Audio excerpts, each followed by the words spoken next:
and welcome back to another lesson on the origins and course of the First World War. And today we are finally going to talk about the naval race, the arms race, and some other war plans we have mentioned in the previous videos. First of all, as always, what is the naval race? Well, the naval race is a situation where two or more countries, in this case Germany and Britain, continuously construct warships that are consistently more powerful than warships built by the other country. And this was important because Great Britain, as I mentioned in the imperialism video, is a small island and gets its resources from its overseas colonies, and thus would need a strong navy to protect its ability to trade with its colonies and thus protect its resources, all of them. And as you'll come to find out, the navy will also protect Great Britain from its anxious and ambitious neighbors.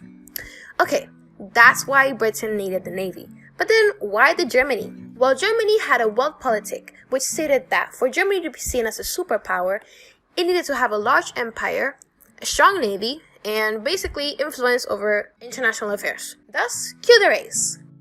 So here's a common question that comes up in the exams and also some bit of extra knowledge you might not know. Here are the features of the naval race. Let's start with Germany.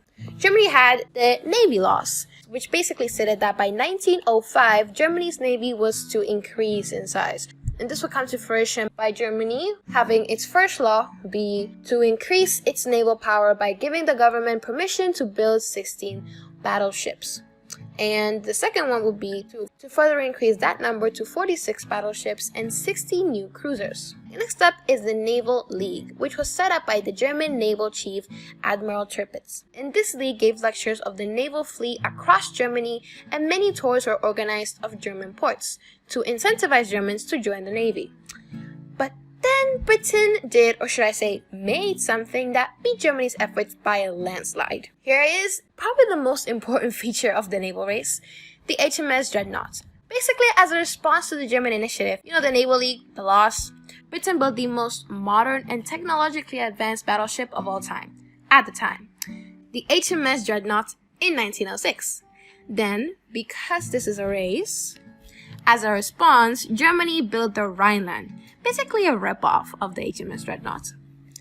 And of course, Britain's response to this again was that they had their naval chief, Admiral Fisher, order the manufacture of a kind of super dreadnought. Welcome, the HMS Neptune, leading to hundreds of new recruits for both Germany and Britain on the maneuver and use of these battleships. So these are some facts of the HMS Dreadnought that you might want to know.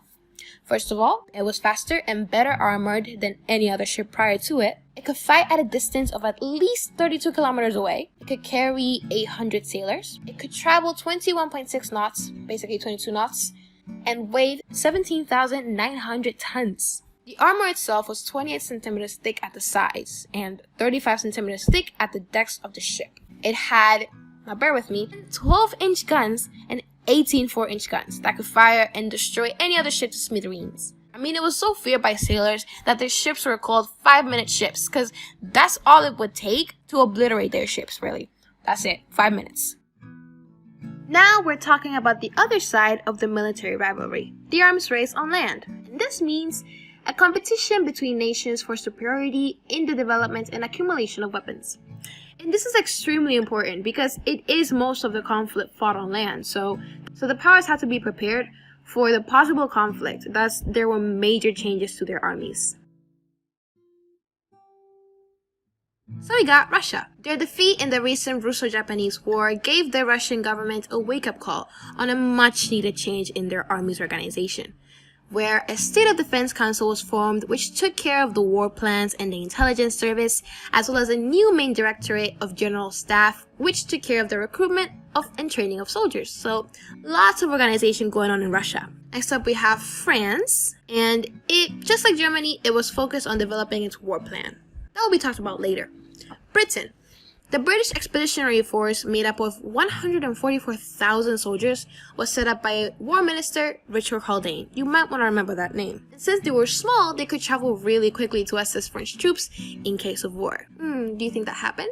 He also set up the Territorial Army of Volunteers as a backup to the British Expeditionary Force, and an officer training corps in schools so older boys would be trained to become officers. Austria-Hungary. Well, it began making big cannons. Nothing too flashy. Germany was more focused on pumping up its navy until the late 1910s, so they mainly focused on developing the war plan discussed in the next slide. And then Italy. Yeah, right. Just kidding. Nothing special is happening here. Remember, the economy is pretty bad. So, now, apart from the creations of military groups like the British Expeditionary Force and Russia's State Defense Council, we got the power's actual armies and their capabilities. So, Germany has the best trained and most powerful army. Austria-Hungary, its army was smaller than Germany's, however it was not as competent due to their general. Italy were pretty large in numbers, however they had to work under very poor terrain. Russia, although they were the largest army, they were really badly equipped. France was large and well equipped, nothing special. So Britain is the total opposite of Russia. Although it was small, it had really well-trained troops, and this made it a really quick force. Next up, we got the war plans that were to be used in case of a conflict. First of all, we got the Schlieffen Plan. So this was created in December 1905 by Count Alfred von Schlieffen in order to find a possible strategy to preventing Germany from having to fight a war on two fronts. That is, Eastern Front over in Russia and Western Front over in France. Basically, Germany hoped that Russia would delay for at least 6 weeks to mobilize due to its poor railway systems and large size, giving it extra time to go through Belgium at high speed and annexing Paris.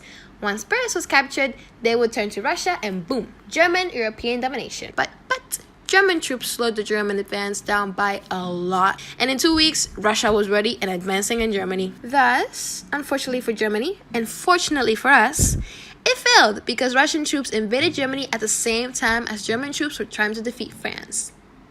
More on the Schlieffen Plan will come in later videos, so do stay tuned. Next up, we got Plan 17. So France, still whining about Alsace-Lorraine, decided to draw up a plan that would basically, in case of war, would rush French troops to Alsace-Lorraine in hopes of returning it to France. After this possible victory, French troops would cross the Rhine River and move on towards Berlin. I mean, it took years to draw up the simplest and only plan for a French offensive, but okay, great. So, as always, some statistics on the military power of the great powers. So first of all, we got the soldiers available and the battleships that are ready for building. Next up is the kilometers of railway track that they owned and the steel they were able to produce up till 1914. But you know, even with all of these statistics, a really small and nearly invisible part of the powers did not want war, you know? They wanted a chance to coexist as really, really powerful nations, looking to prove that they are better than all the other nations. For instance, good old Richard Haldane, we know him, the war minister, went over to Berlin in February 1912 to try and convince Germany to limit its armament. And you might think, that would never work.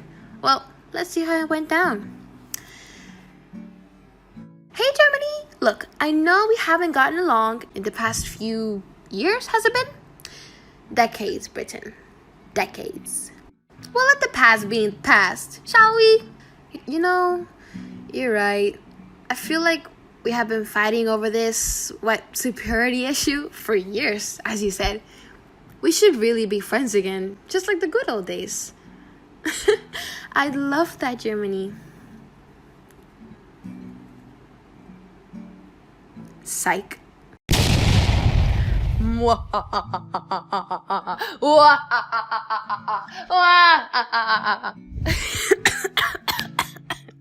What is this cough? Oh, the video's not done yet. Here are some questions for you, my lovely buddies, to answer. Now, if you know of the prior causes of the war, that's great. If you don't, there's a playlist up here with all of my latest World War I history videos, so catch up. It will take an hour or two, but enough about me. Let's continue with the debauchery. Number 1. In what year were the Triple Entente and Triple Alliance formed? List all of their members as of 1910.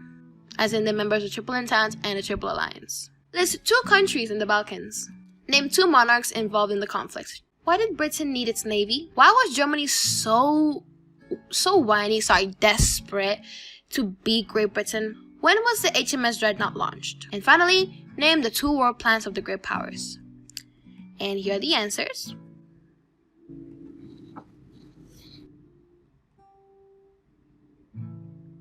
So, this was just the beginning. The first chapter, the prequel to an otherwise very long series of events. The next video we shall be talking about the 2 Moroccan crises, so stay tuned for that. And this is me.